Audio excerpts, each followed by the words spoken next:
자, LCT로 가겠습니다.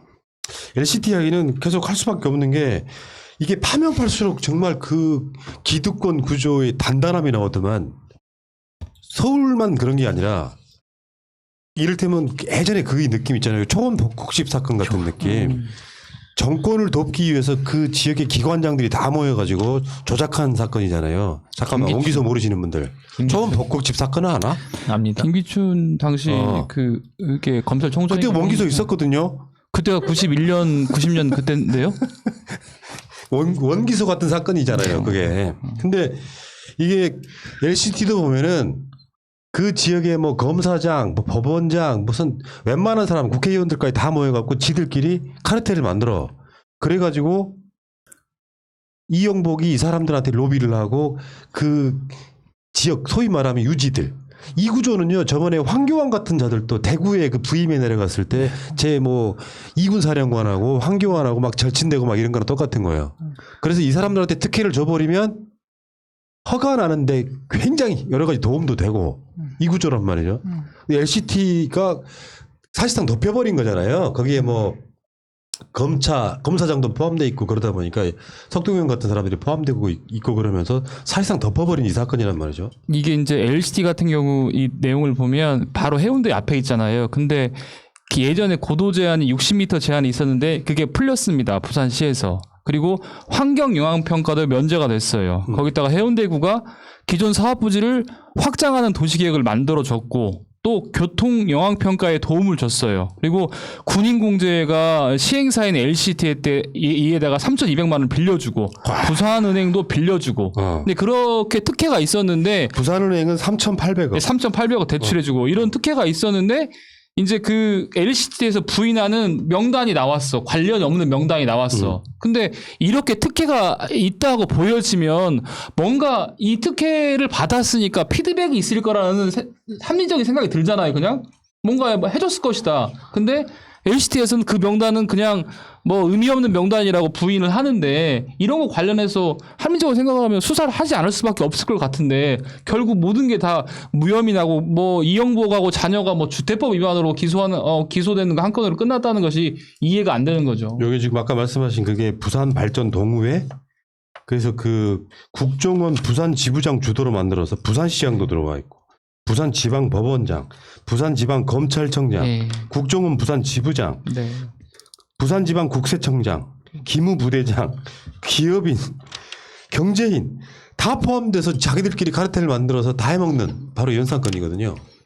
이 사람들이 정확히 누구의 대상이냐면요. 실은 공수처의 수사 대상자들입니다. 그러네. 그러니까 만약에 2008년 이런 조직이 생겼고 그 뒤에 LCT에 관련돼서 이영복 등과 이 사람들이 어울렸다는 것이 만약에 제보가 들어간다면 공수처 수사를 했을 거예요. 하지만 지금 여기에 속해 있는 사람들 정도면 검찰, 경찰, 뭐 국정원 등등에서 힘을 발휘해서 그 밑에 있는 뭐 해운대구청이나 부산시청은 마찬가지고 다 그 용도 변경이나 아니면 예타 면제 등등을 해줄 수 있는 상황이거든요. 그러니까 이런 사람들만 엮으면 자기들 마음대로 그 나대지 같은 아주 헐값의 땅을 사서 개발 부지로 만들 수 있는 겁니다. 그러면은 1,000억의 땅 사면 그게 1조가 되고 2조가 되고 이런 식으로 바뀌는 거죠. 그러면 그 이익을 공유하고 그래서 그렇죠.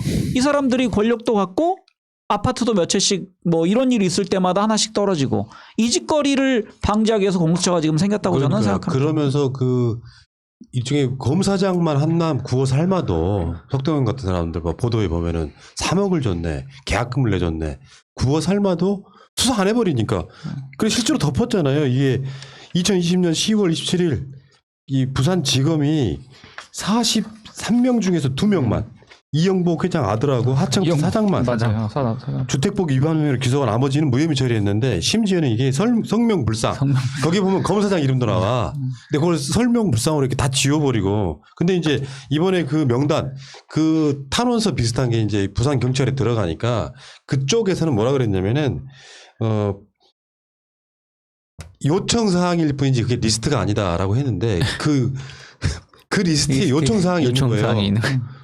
그 요청사항이 있다는 건 뭐냐면 그 소위 말하면 VIP 고객들이라고 하는 사람들이 원하는 거 몇 층을 달라 어디 아파트를 달라 뭐 이런 식으로 요청사항인데 이게 무슨 리스트야.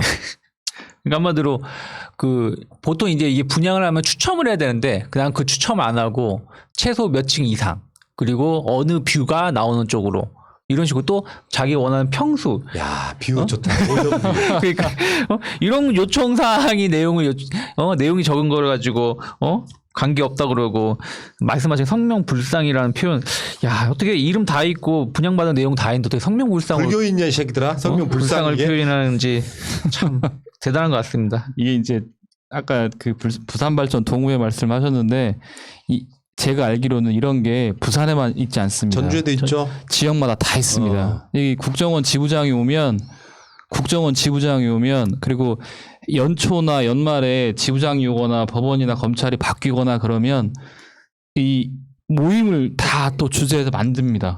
광주도 마찬가지고. 근데 이런 부분 관련해 가지고 전체적으로 한번 수사를 하거나 한번 파악해 볼 필요가 있을 것 같고요. 이 얘기를 왜냐하면 예전에 어떤 분이 그러시는 거예요. 거기를 못 가겠다는 거예요. 이제 검사장이 안 가고 이제 차장검사가 가게 됐는데 검사장이 휴가를 갔던가 그래서 근데 차장검사가 가지를 못 하겠다는 거예요. 왜 못 가냐고 물어봤더니 아니 지금 다 수사하고 있는데 저기는 선거법 위반 수사하고 저기는 뇌물 수사하고 하는데 갈 수가 없다는 거예요. 근데 그런 말씀을 하시던데 그러니까 피의자들이 뭐 그렇죠. 다 피의자들이라는 거. 저기는 벌금 150만 원 구형할 피의자 막 이런 여러 이렇게 있으니까 가지를 못 하겠다는 거예요. 축사하라는데 그냥 왔다고 이런 말씀을 전해 들었는데 이게 아마 부산에만 문제는 아니어서 전국적인 아마 문제가 있을 것 같은데 이런 부분들도 좀 꼼꼼히 살펴봤으면 좋겠다. 진짜 무서운 게 윤석열이 뜨면서 윤석열은 사실상 본인이 원했건 안 원했건 간에 윤석열 부류의 특수통들이 그중에 이제 주류가 서울대 법대에 나온 출신들에게 선후배 그 관계가 있고 여기서 등장하는 부산지검장이었던 석동현은 윤석열의 대학 동기인데다가 완전 절친인데다가 그래서 검찰이 문재인 그 민주당한테 막 맞을 때 석동현이 나서가지고 계속 이상한 메시지 냈던 거. 그 당시 부산지검의 2차장은 윤대진이었고 이 사건을 수사한 사람은 또 임관혁이란 말이에요. 그러니까 특수통들이 그런 식으로 몰려가지고 이런 사건을 덮어버리는 것에 결국 관여가 안 될 수가 없어요. 특수통에 잘 나가는 검사장급 검사들이 몇 명 안 되잖아요. 그러니까 다 이 카르텔들이 사실상 기득권을 유지해왔던 세력들이라고. 그러니까 소위 검찰의 힘 중에 기소할 힘보다 기소하지 않을 힘이 더 크다. 그렇지. 이게 여실히 드러난. 네. 그리고 아까 그 춘변 얘기처럼 부산만의 일이겠습니까 이게? 맞습니다. 그러니까 대구, 광주, 대전 뭐 다 있을 거고 아마 작은 도시는 또 작은 도시 나름대로 거기 기관장들. 또 이게 시군 가면 또 그런 일이 벌어져요. 시군에 가면 여기 뭐 지청장, 지원장, 시장 여기 뭐 이렇게 해서 또 이렇게 만들어 가지고 또 무슨 뭐 모임 이름 만들어가지고 근데 이게 그래서 물타기야 이게. 네. 제가 물타기를 하는 게 그러니까 아니라 이게 물타기라고 무슨 말이냐면 네. 부산 이야기만 해. 알겠습니다. 나 전국으로 그 펼칠 필요가 사실 없는 것이고 지금 부산 맞습니다. 이야기만 해. 그래서 맞습니다. 공수처에 제보를 많이 하셔야 된다.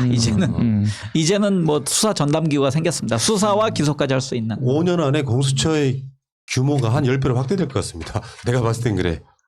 밖으로 드러났을 때 검사들 뭐 황금어장 비리 이것만 되는 게 아니라 이렇게 얽힌 자들이 얼마나 많겠어요. 그동안 진짜 검찰이 어떤 수사를 어떻게 도포하는지 이러고 생각해보면 진짜 어마어마할 것 같아요. 뭐 5년 안에 10배 아니라 막 20배, 30배 되는지 아닌지 모르겠습니다. 윤석열은 윤석열의 수사로 낙마하지 않을까 이런 생각도 해봐요. 이런 식의 수사 몇 건만 터져도 윤석열이 몰랐다고? 부산 LCT 덮는 걸 윤석열이 몰랐다고? 윤대진도 관련 있고 석동현도 관련 있고 임관혁도 관련 있는데 다 몰랐대. 이명 박형준도 뭐 다 몰랐다 그러고. 그래놓고 자기는 살아있는 권력에 대한 수사를 하다가 마치 그만둔 것처럼 이렇게 하잖아요. 살아있는 권력이 어디 있었냐고 지금까지. 조국 장관내가 살아있는 권력의 무슨 권력형 비리 아니었잖아. 그렇죠. 그러면 뭐 살아있는 권력 또 뭐 아무튼 지랄을 하세요. 대한민국의 살아있는 권력은 정권이 아니고요. 아직까지는 특히 민주정권일 때는 검찰이 할 수 있는 일들이 너무나 많은 국가였지 않습니까? 지금까지. 수사권 더 뺏어야 되고요. 제가 봤을 땐 그렇습니다.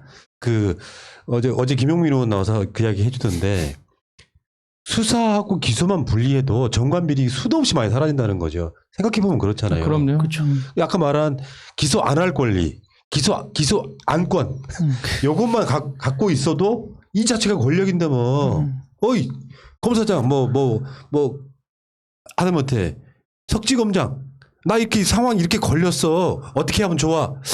알겠어요. 만나가지고 뭐 사바사바 해버리고. 그러니까 국민들은 유전무죄, 무전유죄를 계속 외칠 수밖에 없는 거잖아요.